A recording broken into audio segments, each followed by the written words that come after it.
Salam, Shalom. para pemirsa The Save Ministry dimanapun saja kami sangat bersuka cita boleh bertemu kembali dalam pendalaman Alkitab melalui pelajaran Sekolah Sabat. Para panelis sudah hadir di hadapan kita. Kita akan mulai dengan doa. Kita undang Pak Fajar memimpin kita dalam doa. Silakan Pak Fajar. Baik, kita satu dalam doa.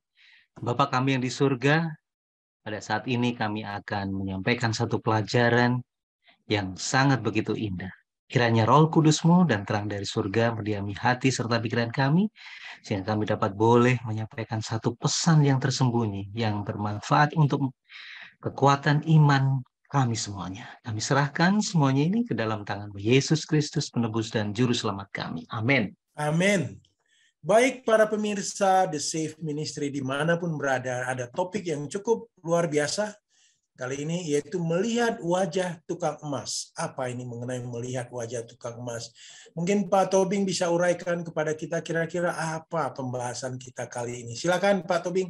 Baik, terima kasih Pak Darwis. Pemirsa The Save Ministry dimanapun kita berada, kita akan mempelajari apa yang dimaksud melihat wajah tukang emas. Nanti kita lihat siapa yang diumpamakan dengan tukang emas itu, lalu apa arti yang disebut melihat wajah. Kita coba baca di 2 Korintus 3 ayat 18 sebagai ayat hafalan. Dan kita semua mencerminkan kemuliaan Tuhan. Nah, di sini kata kuncinya Pak Darwis, yang mencerminkan kemuliaan Tuhan dengan muka yang tidak terselubung. Dan karena kemuliaan itu datangnya dari Tuhan yang adalah Roh, maka kita diubah menjadi serupa dengan gambarnya dalam kemuliaan yang semakin besar. Kata kunci yang berikut lagi adalah diubah menjadi serupa dengan gambarnya. Jadi apa kaitan judul melihat wajah tukang emas dengan bahwa kita harus mencerminkan kemuliaan Tuhan? Nanti kita lihat di dalam pelajaran kita satu minggu ini. Ada satu ilustrasi yang mengantarkan kita ke pemahaman yang lebih mudah Pak Darwis. Ada seorang yang bernama Amy Carmichael. Dia mencoba membawa sekelompok anak-anak ya bagaimana melihat cara kerja tukang emas tradisional yang ada di India Pak Darwis. Jadi ternyata cara kerja di sana itu ya dibuatlah ada api arang ya, api arang terus di bawahnya itu ada diambil genteng ya, genteng yang agak melengkung. Kemudian ditaruh di ubin. Di ubin itu ada berbagai macam campuran, ada garam, ada asam, terus debunya batu bata, dan dibungkusnya lah, ditanamkannya lah di dalam itu apa? Campuran emas Pak Darwis. Ya, campuran emas. Lalu dibakarlah ini dengan api yang paling panas. Lalu ketika api itu melahap, kemudian si tukang emas itu ambil ya dengan pakai penjepit, diambillah emas yang ditanamnya tadi itu. Lalu dia lihat kalau emasnya kurang murni, dimasukkan lagi, diganti lagi apinya dengan api campuran yang baru ini Pak Darwis.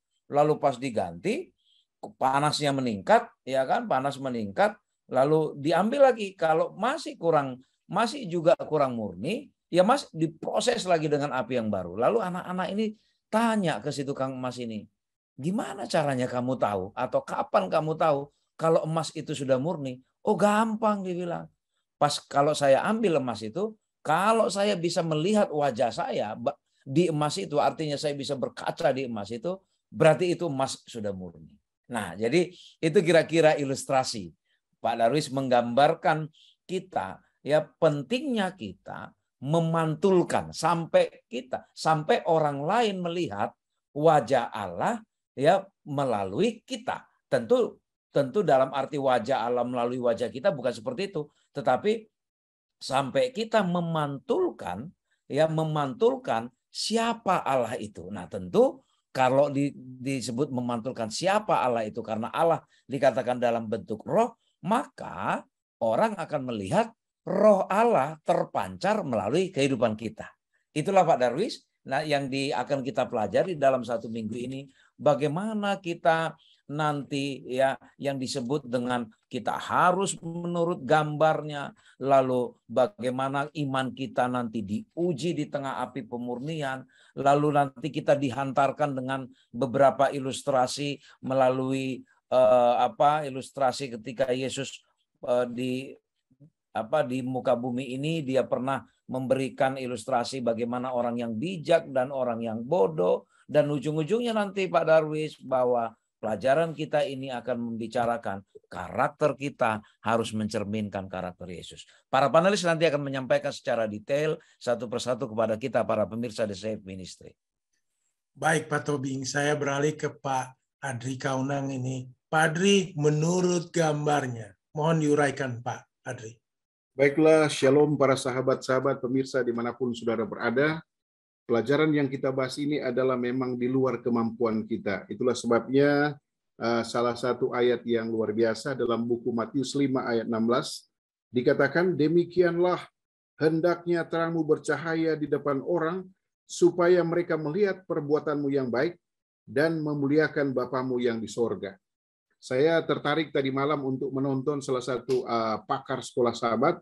Beliau mengatakan bahwa kehidupan kita ini adalah tidak dapat menyelesaikan problema yang ada di dalam kehidupan kita. Karena kita dikaitkan dengan Kejadian 1 ayat 27. Bahwa kita sudah dirusak oleh dosa.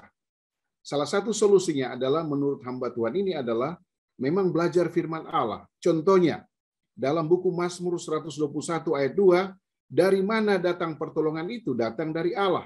Sehingga ya kemampuan kita untuk mencerminkan hal yang baik, salah satunya contoh, menginjil, berdasarkan membaca firman Allah, maka kita disebut mengikuti lifestyle atau gambar Allah. Bagaimana Yesus memberi, kita juga memberi. Bagaimana Yesus menyembuhkan, kita mempelajari cara Yesus menyembuhkan, dan akhirnya banyak orang yang dikuatkan dengan kalimat-kalimat atau kata dari firman Allah. Itulah beberapa poin penting. Tetapi saya ingin memberikan beberapa ringkasan penting sehubungan dengan kata gambarnya. Artinya begini, kita semua telah dirusak oleh dosa dan Allah ingin mengembalikannya kepada kehidupan semula. Ada kata kita di sini, tetapi saya coba mengartikan kata kita ini kepada case Adam dan Hawa. Yang kedua, perubahan itu hanya dapat dilakukan dengan menyerahkan kehidupan kepada kuasa Roh Kudus atau Parakletos. Jadi kalau saya mau ke gereja, contohnya sebentar, itu karena bisikan Roh Kudus untuk ke sana, bukan karena kebiasaan. Nah, ini adalah hubungan related dengan buku Matius 5 ayat yang ke-16. Yang berikut, dan kemudian perubahan menurut gambarnya dapat dipancarkan kembali oleh manusia dan kehormatan Allah dan kehormatan Kristus. Artinya bahwa pada saat Yesus mengatakan kamulah penjala, ya, penjala ikan, itu menggambarkan bahwa konsep Yesus yang dapat diaplikasikan oleh para sahabat-sahabat, murid-muridnya. Nah, itulah gambar Allah, gambar Yesus. Dan yang berikut, orang Kristen harus menyadari berada di tengah-tengah drama alam semesta, pertentangan Kristus dengan iblis sedang berlangsung. Artinya memang kehidupan saya contohnya tidak stabil. Pada saat masalah ekonomi atau masalah sosial, ya memang kadang-kadang kita tidak mampu. Tetapi filosofi yang kita belajar di sini adalah mengandalkan Allah sesuai kata firman. Nah, itulah sebabnya ada dua hal tadi. Kalau kita bangun jam 3 tadi, ada satu impian bahwa saya ingin melakukan sesuatu, ketemu dengan sahabat-sahabat untuk melayani Tuhan. Nah, itu adalah bantuan Roh Kudus. Ya, bukan bagaimana kita merencanakan untuk berbuat hal yang tidak sesuai dengan kehendak Allah. Dan yang berikut, kita berperan dalam peperangan ini untuk membawa kehormatan bagi Kristus melalui kehidupan kita. Itu sebabnya lifestyle ini banyak dikaitkan dengan karakter dan sebagainya. Karakter itu artinya begini, kalau kita melihat kepada karakter manusia, tabiat manusia memang tidak mampu. Kata terang di sini adalah aplikasi bantuan di mana kita selalu memohon kepada Allah karena kita ingin berfokus dan meminta pertolongan dari Yesus Kristus. Itulah sebabnya Yesus pada pagi hari dia bangun karena dia merasa bahwa dia akan menghadapi banyak masalah. sama dengan saya dan saudara para pemirsa. Jangan lewatkan dua hal ini. Mengundang kuasa Roh Kudus. Satu kali kelak, masalah yang kita hadapi akan terselesaikan. Yang kedua, rajin-rajinlah membaca firman Allah. Itulah kata Matius 5:16, kata terang. Karena hanya dengan dua aspek penting ini, maka disebut bisa mengaplikasikan apa yang Yesus inginkan, baik dari segi penginjilan, baik dari kesetiaan kita ke gereja, baik memberi perpuluhan, dan semua aspek. Itulah gambaran sedikit tentang fokus kepada gambarnya, dan kita menjadi carang-carangnya, seperti kata Yesus. Akulah pokok anggur, kamulah carang-carangnya. Karena kita berpusat kepada siapa yang menciptakan kita. Di awal adalah Allah dan Trinitas lainnya. Shalom Pak Darwis. Baik Pak Adri, ini hanya aplikasi dalam kehidupan kita. Apa yang seharusnya kita dapat perbuat Pak dalam pertentangan antara drama besar alam semesta ini antara Tuhan Allah kita dengan setan? Apa yang bisa kita seharusnya lakukan? Silakan. Jadi dalam perjanjian baru dikatakan pikirkanlah hal-hal yang di atas. Artinya ya, pikirkan hal yang baik, rajin membaca firman, ya mengakui kekurangan, ketidakmampuan. Nah, itulah konsep Alkitabiah.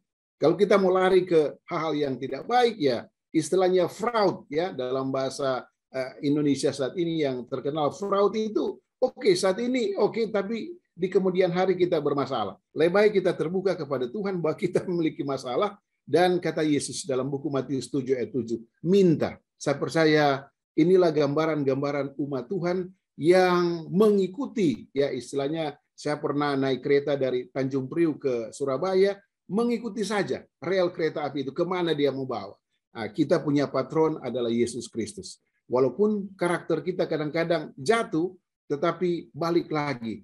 Kata firman, kata Yesus, undang kuasa Roh Kudus.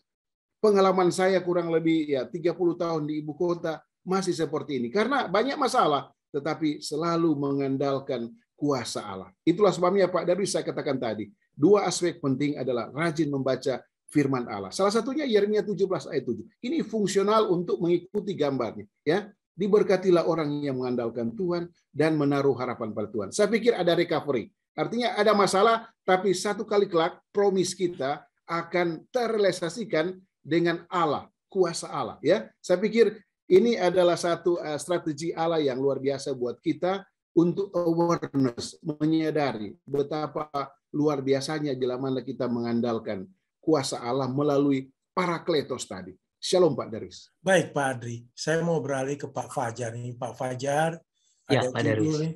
Ini Pak Fajar, iman di tengah api pemurnian. Nah, ini luar biasa ini Pak, ada api katanya, pemurnian. Silakan Pak Fajar. Baik pemirsa The Safe Ministry ya.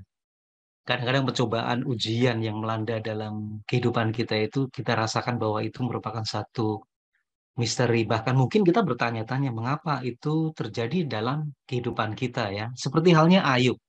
Di sini penulis Wahsabat menjelaskan contoh daripada Ayub. Kurang apa lagi Ayub itu hidupnya sangat soleh. Kurang apa lagi dia sangat beriman kepada Tuhannya. Tapi pada waktu setan ini dia meminta kepada Allah yang ada di surga untuk diberikan satu ujian pencobaan, maka ada satu tendensi bahwa Ayub ini pasti tidak akan setia kalau ada penderitaan harus dialami oleh Ayub itu sendiri. Tapi Tuhan yang ada di surga memberikan satu penjelasan, oke lah, cobalah, silahkan uji, silahkan diberikan satu pencobaan.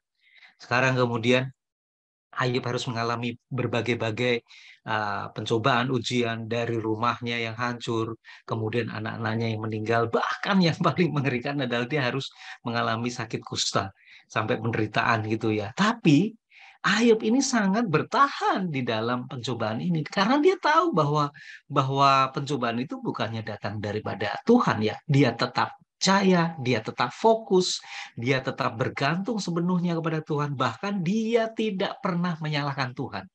Ini menjadi satu contoh bagi kita ya, supaya kita tidak komplain pada waktu ujian itu datang, pencobaan itu datang, kita mengeluh kepada Tuhan, tapi kita contohlah kepada Ayub. Saya senang sekali membaca Ayub pasal 23 ayat 10, karena ia tahu jalan hidupku, seandainya ia menguji aku, aku akan timbul seperti emas. Pada waktu ujian itu datang, dia yakin dan percaya bahwa dia akan timbul seperti emas. Artinya bahwa meskipun api penyucian, api pemurnian ini ya, itu melanda dalam hidup kita, kita yakin bahwa kita akan muncul seperti emas. Sehingga tidak heran nanti pada waktu kita lihat kapan sih tukang emas ini dia tahu bahwa emas ini sudah cukup murni, yaitu pada saat dia bisa melihat wajahnya. Jadi terpantullah wajah Kristus, karakter Kristus itu ada dalam diri kita. Siapa yang melihat? Mungkin orang lain ya. Dengan ujian-ujian yang harus kita hadapi, itu akan menghaluskan iman kita dan akan memurnikan iman kita sehingga wajah Kristus itu ada di dalam diri kita. Sehingga tidak heran Rasul Paulus katakan, bukan aku lagi yang hidup dalam diriku, tetapi melainkan Yesus Kristus yang hidup dan tinggal di dalam aku. Ini sangat luar biasa sekali, Pak Darwis. Demikian, Pak Darwis. Baik, Pak Fajar, ini pemikiran untuk aplikasi kehidupan, Pak.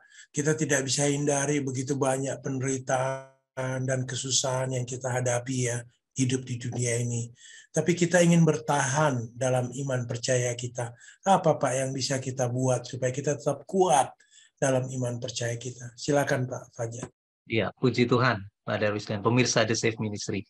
Kita memiliki contoh-contoh pahlawan-pahlawan iman ya. Seperti halnya Abraham, dia harus meninggalkan tempat tinggalnya dan menuju ke tanah Kanaan. Dia tidak tahu apa lagi yang ada di situ. Kemudian dijanjikan oleh Tuhan anak yang akan menjadi pewarisnya, keturunannya akan banyak seperti halnya bintang di langit dan pasir di laut. Tapi rupanya tunggu, akhirnya dia mengambil keputusan untuk mengambil Hagar. Mungkin barangkali ini mungkin anak saya itu dari si Hagar ini. Tapi ternyata tidak. Dia harus menunggu beberapa waktunya. Dia akan memperoleh anak, yaitu Ishak. Kemudian setelah dia mendapatkan Ishak, Tuhan meminta dia untuk mengorbankan Ishak.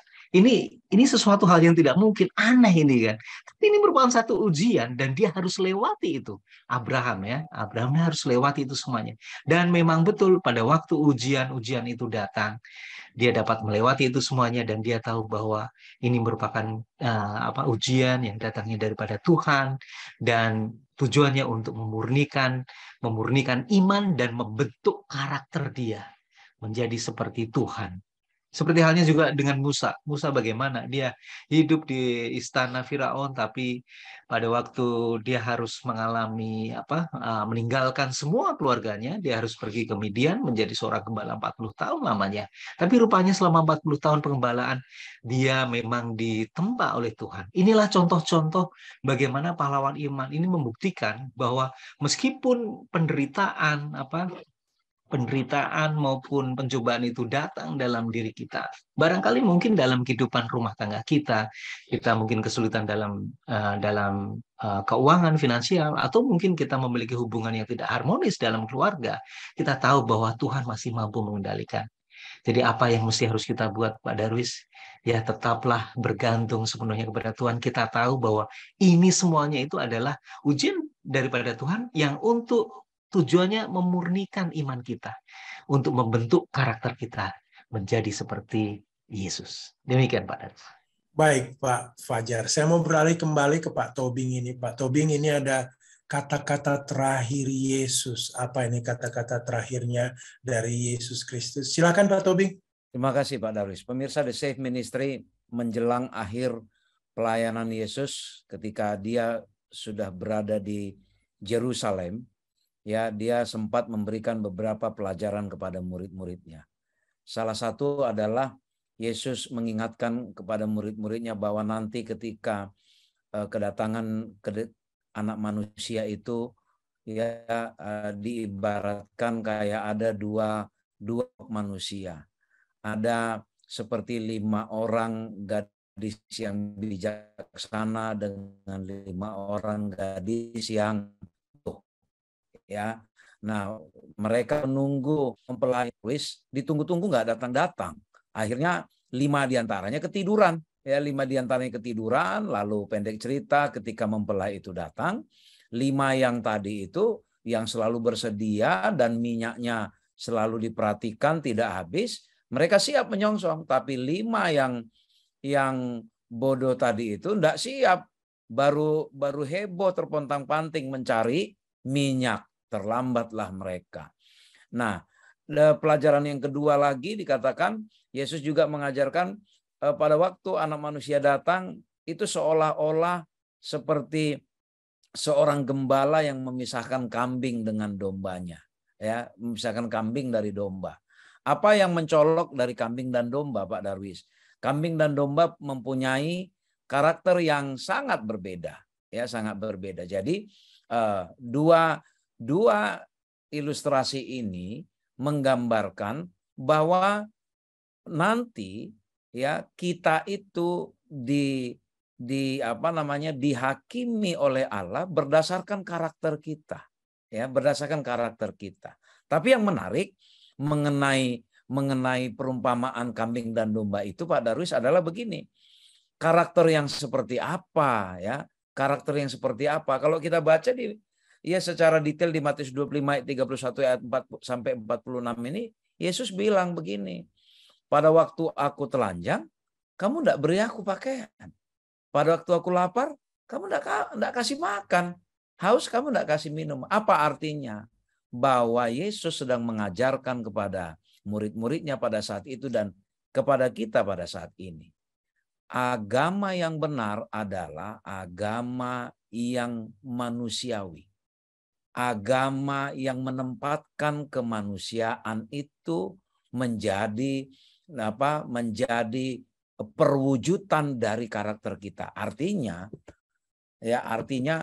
apa gunanya kita mengaku, oh kami beragama, kami punya Tuhan, tapi bagaimana cara Anda memperlakukan manusia? Itulah bukti bahwa karaktermu itu mencerminkan Allah atau tidak. Kenapa? Karena Yesus pun pada waktu di dunia, Pak Darwis, dia lebih banyak membantu orang daripada berkhotbah. Nah, jadi karakter seperti ini, ya, karakter seperti ini yang ditunggu, ya, yang ditunggu oleh Allah. Kita kembali ke judul tadi, karakter seperti inilah karakter yang mencerminkan wajah si tukang emas itu. Bukan karakter hanya tukang khotbah, tapi tidak berbuat apa-apa. Dia tidak peka dengan kebutuhan manusia.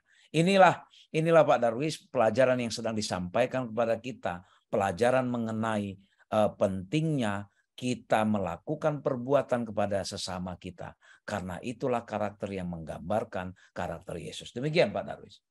Baik Pak Tobing, ini pemikiran juga dalam hal kehidupan kita mengenai karakter ini Pak Tobing.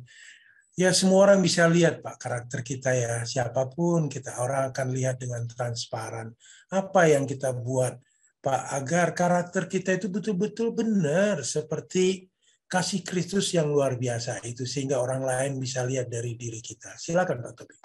Baik Pak Darwis, kalau ini sebuah pertanyaan yang sangat mendalam. Ya, kalau karakter kita mau mencerminkan kasih Kristus, ya sebenarnya sama seperti emas tadi itu Pak Darwis. Emas itu enggak punya kuasa apapun, dia ditaruh di api yang paling panas sekalipun oleh si tukang emasnya, ya dia karena dia enggak punya kuasa apapun di situ, dia yang penting dia ya sudah, dia ikut saja dengan yang bagaimana dibentuk oleh si tukang emas tadi. Jadi sama seperti kita di sini. Karena kita sudah berdosa, sebenarnya tidak ada usaha apapun yang bisa kita buat Pak Darwis.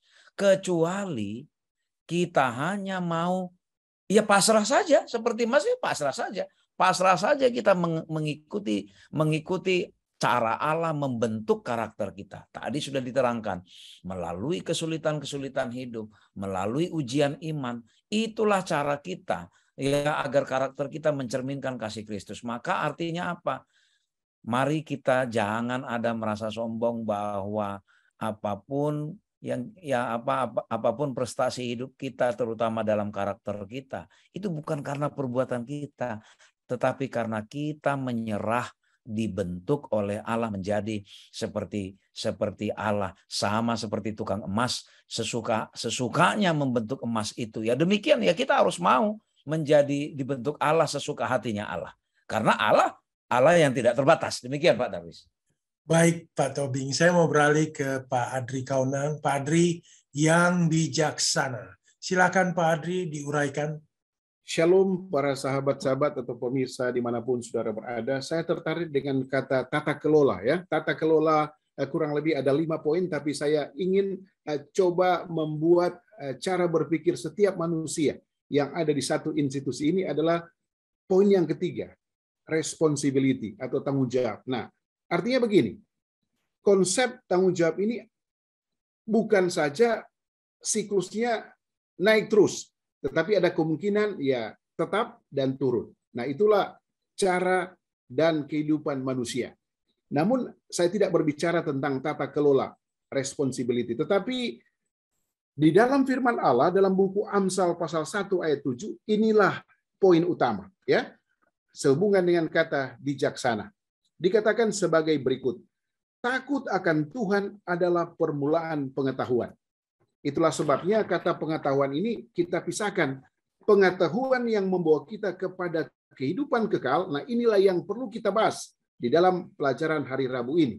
Sehingga di dalam buku Wahyu pasal 22 ayat 11 mengunci kita untuk tidak berpindah kepada rel atau pengetahuan lainnya. Dikatakan, barang siapa yang buat jahat, biarlah ia terus berbuat jahat. Siapa yang benar itu cemar. Dan barang siapa yang benar, biarlah ia terus berbuat kebenaran.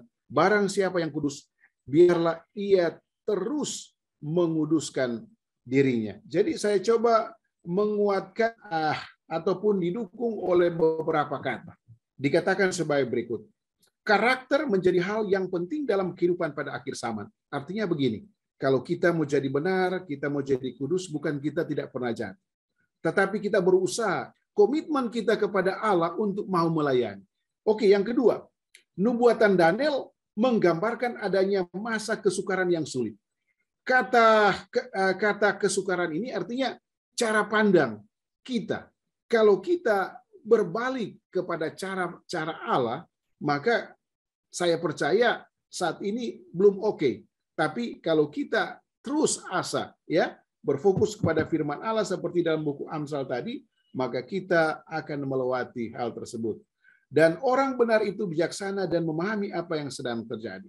Artinya bukan dengan kuasa saya, tetapi kuasa Parakletos. Saya ulangi terus, kata Parakletos ini banyak sekali manusia di dunia ini sering memakai. Karena ada kuasa ini, maka kita akan menjadi bijaksana memahami apa kata firman. Dan akhirnya, peristiwa akhir zaman itu akan memurnikan iman orang benar. Jadi hubungan lagi dengan buku Mazmur pasal 1, orang fasik dan orang benar. Nah, itulah yang dituntut oleh pelajaran kita pada pagi hari ini adalah bagaimana proses pemurnian dan pembersihan itu untuk mencapai kata bijaksana ini. Tentunya dasar-dasar kuatnya adalah mau pakai referensi Daniel bisa juga, Rasul Paulus bisa juga, atau nabi dan rasul pada saat itu. Tujuannya adalah untuk meningkatkan, how to increase, untuk meningkatkan knowledge, pengetahuan, keahlian kita di dalam mempelajari terus-menerus firman Allah. Nah, itulah salah satu faktor tabiat. Kalau kita mempelajari buku-buku lainnya, saya pikir itu adalah tabiat dan karakter. Tetapi intinya, kita ingin menunggu kedatangan Yesus yang kedua kali. Itulah sebabnya untuk menjawab apakah saya siap menunggu kedatangan Yesus, maka karakter kita adalah berpusat kepada dua hal lagi. Mengundang Roh Kudus berulang-ulang dan setia di dalam mempelajari firman Allah atau Alkitab yang kita pegang bersama-sama. Itulah tujuan yang dikatakan oleh Wahyu pasal 22 ayat 11 tadi. Menjadi benar, tingkat grafik kita kepada Allah terus-menerus. Inilah Pak Darwis yang sedikit menarik tentang kata bijaksana yang menjadi topik pertanyaan dari hamba Tuhan Pak Darwis. Shalom Pak Darwis. Baik Pak Adri, ini aplikasi dalam kehidupan ya, dalam menunggu kedatangan Yesus yang kedua kali seperti Pak Adri uraikan itu, kita akan melalui masa kesesakan.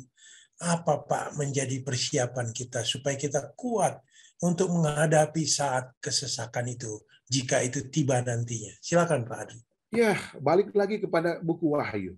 Yang penting di sini adalah ketekunan orang-orang kudus. Ya, artinya sudah proses yang menurut hukum Allah dan iman kepada Yesus. Saya pikir itu jawaban yang mudah Pak Darwis untuk dapat diaplikasikan sehubungan dengan pertanyaan hamba Tuhan Pak Darwis. Shalom Pak Darwis.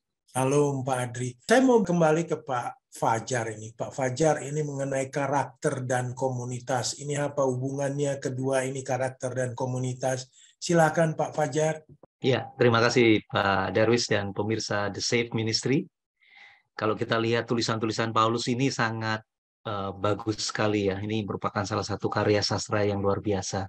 Bagaimana Rasul Paulus ini menggambarkan jemaat itu sebagai sebuah tubuh daripada Kristus, dan Yesus adalah kepala, dan alat-alat tubuh yang lain itu adalah umatnya. Dan tujuan akhir daripada pemurnian ini semuanya, mungkin kehidupan di dalam masyarakat maupun di dalam jemaat, itu tujuan akhirnya adalah seluruh menjadi satu kepenuhan kepada Kristus, menjadi satu kepenuhan kepada Kristus. Saya akan membaca beberapa ayat ini dalam Efesus 4 ayat yang ke-13 ya. Namun sebelumnya di ayat yang ke-11, Efesus 4 ayat 11, dan ialah yang memberikan baik rasul-rasul maupun nabi-nabi, baik pemberita Injil maupun gembala-gembala dan pengajar untuk memperlengkapi orang-orang kudus bagi pekerjaan pelayanan, bagi pembangunan tubuh itu Kristus sendiri. Tuhan memberikan satu roh kepada seluruh rasul-rasul, para nabi-nabi maupun pemberita-pemberita Injil, supaya mereka itu terbentuk karakternya menjadi satu tubuh Kristus itu sendiri. Dan tujuannya memang akan ada satu kepenuhan di dalam Kristus. Apa yang dimaksud dengan kepenuhan ya? Kalau kita kan masing-masing mungkin adalah bagian dari salah satu organ tubuh. Kalau satu sama lain saling melengkapi, kemudian kita akan membentuk menjadi satu tubuh Kristus secara penuh, memiliki satu kedewasaan iman, memiliki satu pemahaman karakteristik tentang sifat maupun tabiat Kristus, maka semuanya itu akan menjadi satu tubuh Kristus yang luar biasa. Inilah jemaat itu sendiri. Sehingga pada waktu kita menghadapi tantangan hidup, misal satu jemaat begitu ya, menghadapi satu mungkin dijelek-jelekan atau mungkin mengalami satu penderitaan secara jemaat, mereka itu nanti akan menjadi satu jemaat yang begitu militan. Biasanya kalau jemaat itu memperoleh satu permasalahan yang akan menyangkut kesatuan mereka, itu malah mereka akan jauh lebih bersatu daripada jemaat itu tidak ada satu permasalahan ya. Kadang-kadang kita memikirkan hal-hal sendiri. Namun pada waktu kita menghadapi satu permasalahan yang merongrong keberadaan jemaat itu sendiri, kita seakan-akan malah justru akan bersatu ya, akan menjadi satu jemaat yang begitu militan. Ini luar biasa sekali ini. Nah, disitulah satu kepenuhan Kristus, bagaimana kita bisa memiliki karakter dan karakter Kristus untuk menetapkan komunitas di dalam jemaat itu sendiri. Demikian Pak Darwis. Baik, Pak Fajar, ini hanya pemikiran untuk aplikasi kehidupan. Mungkin Pak Fajar bisa kasih tips atau saran ya, supaya jemaat itu jangan sampai terpecah, tetapi bersatu padu untuk mengabarkan berita baik untuk semua manusia. Silakan Pak Fajar. Ya, puji Tuhan. Tentunya dengan menjalin komunikasi satu sama lain. Tentunya ini akan memperkuat persekutuan di dalam jemaat. Sehingga jemaat itu tidak akan tercerai-berai, dia tetap utuh di dalam Kristus. Sehingga tujuan akhir dari kepenuhan Kristus itu akan terjadi. Jadi faktor kunci yang paling pertama adalah komunikasi. Komunikasi antar jemaat itu dibangun, komunikasi antar pendeta dengan jemaat, dengan seluruh anggota majelis, satu sama lain, saling mengingatkan. Sebetulnya komunikasi itu sangat penting sekali menurut saya ya. Jadi inilah yang menjadi satu dasar bagaimana persatuan dan kesatuan jemaat itu tetap utuh, tidak tercerai-berai. Bagaimana kita bisa memelihara kesatuan jemaat melalui komunikasi yang dibangun secara intensif dari hari ke hari. Demikian Pak Darwis. Baik Pak Fajar, pemirsa The Safe Ministry, tidak terasa kita akan akhiri diskusi ini dan kita minta Pak Tobing untuk memberikan konklusi kata akhir dari diskusi ini. Silakan Pak Tobing. Terima kasih Pak Darwis. Pemirsa The Safe Ministry, pembangunan tabiat, pembangunan karakter adalah profesi atau pekerjaan yang paling penting yang pernah dipercayakan Tuhan kepada manusia. Dari sekian banyak profesi dan pekerjaan yang kita perlu emban, tetapi profesi atau pekerjaan yang menentukan kita ke surga atau tidak adalah profesi atau pekerjaan pembangunan tabiat. Karena bukan karena uang atau bukan tanah, bukan jabatan, bukan kekayaan, tetapi memiliki karakter seperti Kristuslah yang membukakan pintu gerbang sorga, yang membukakan pintu gerbang Firdaus bagi kita. Bukan kehebatan kita, bukan pencapaian intelektual kita, tetapi kerendahan hati, kelemah lembutan, dan bagaimana kita dibentuk seperti Allah. Itulah yang membukakan pintu gerbang sorga. Sama seperti tukang emas memurnikan emasnya, demikianlah juga Allah memurnikan karakter kita. Karakter kita itu bisa dibentuk, bisa kita usahakan melalui bagaimana kita menyelidiki siapa Allah, mempelajari dan mempraktekkan apa pola hidup Yesus ketika dia di dunia. Pelajaran mengenai 5 gadis yang bodoh dan bijaksana, dan juga bagaimana Allah memisahkan kambing dan domba. Itu jelas bagi kita sebuah pelajaran yang mahal, bahwa karakterlah kita dipisahkan oleh karena karakter kita. Allah mengambil keputusan bagi kita adalah hanya karena oleh karakter kita. Oleh karena itu, pemirsa The Safe Ministry, kalaupun Allah membentuk karakter kita dengan caranya, ya mungkin melalui kesulitan, mengizinkan ujian-ujian hidup terjadi kepada kita. Percayalah, pasrahlah kita kepada si tukang emas tadi itu. Bisa jadi apinya terlalu panas bagi kita, tapi itulah cara si tukang emas untuk mendapatkan emas yang murni, logam yang mulia. Demikianlah juga karakter kita dibentuk dengan cara seperti itu.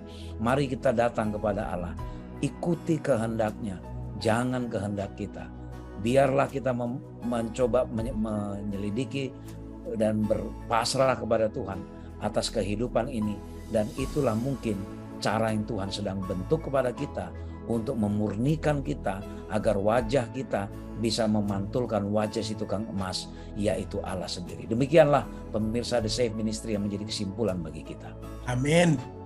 Terima kasih para panelis, terima kasih juga para pemirsa The Safe Ministry. Kami berharap dari diskusi ini kita mendapatkan inspirasi baru, sehingga kita tetap bisa dimurnikan dan membuat karakter yang seperti Yesus Kristus. Juga kepada produser kami Pak Simon Gumanti, terima kasih atas pekerjaan yang luar biasa membagikan rekaman ini. Baiklah, kita akan tutup dengan doa. Kita minta Pak Tobing memimpin kita dalam doa. Kita berdoa. Ya Allah Bapa di sorga, biarlah kami mau Engkau bentuk seperti emas yang dimurnikan melalui proses pemanasan yang luar biasa. Engkau bentuk hingga demikian panasnya dan menjadi logam yang mulia, emas murni yang menjadi mahal harganya Tuhan. Dan itu adalah karakter kami Tuhan. Ya Bapa di sorga, kami rindu biarlah Engkau selalu menjadi panutan kami. Engkau selalu menjadi pegangan kami Tuhan. Bantulah kami Tuhan agar kami tidak melepaskan diri kami, pandangan kami sedikit pun dari Engkau Tuhan. Agar kami mencerminkan wajah-Mu menurut gambar-Mu Tuhan. Allah yang kasih itu, Allah yang maha baik itu, Allah yang berkemurahan kepada kami manusia. Demikian juga kami Tuhan, karakter kami juga bisa dilihat dari bagaimana cara kami memperlakukan sesama kami manusia. Bentuklah kami Tuhan sebagaimana Engkau ingin membentuk kami. Terberkatilah pemirsa The Safe Ministry dimanapun berada. Pertemukan kami Tuhan di kerajaan-Mu. Berdasarkan karakter yang kami miliki nanti kami bertemu adalah orang-orang yang Engkau kasihi dan orang-orang yang mengasihi Tuhan. Terima kasih Tuhan, dalam nama Yesus kami berdoa. Amin. Amin. Sekali lagi pemirsa The Safe Ministry, terima kasih. Tuhan memberkati. Shalom. Shalom. Tuhan memberkati.